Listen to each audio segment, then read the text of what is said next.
We worked out what our transaction price was and we worked out what our performance obligations were. Now we have to allocate that transaction price to the performance obligations, to our promises. And we do it using something called standalone selling prices. And those standalone selling prices, they really should come from the market. Okay, they should be observable. If not, we have to estimate what they would be, maximising the observable inputs. A lot easier with an example. So here we have two promises, two performance obligations in one contract.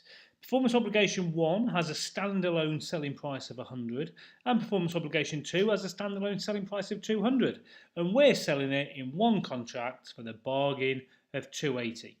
What you've got to do though in step 4 is allocate the transaction price to the performance obligations using the standalone selling prices.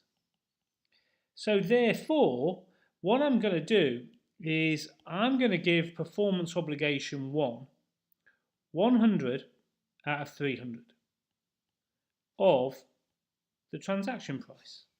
I'm going to give performance obligation 2 200 out of 300 of the transaction price.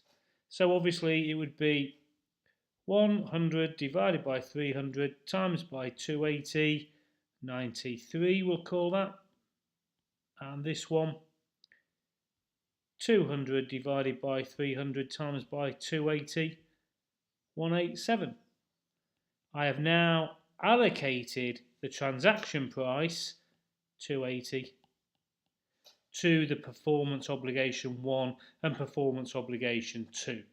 Okay, now once those performance obligations have been satisfied, I can then put that figure to revenue when I've satisfied performance obligation 1, and when I've satisfied performance obligation 2, basically when I've done my promise, then I can put that one to revenue.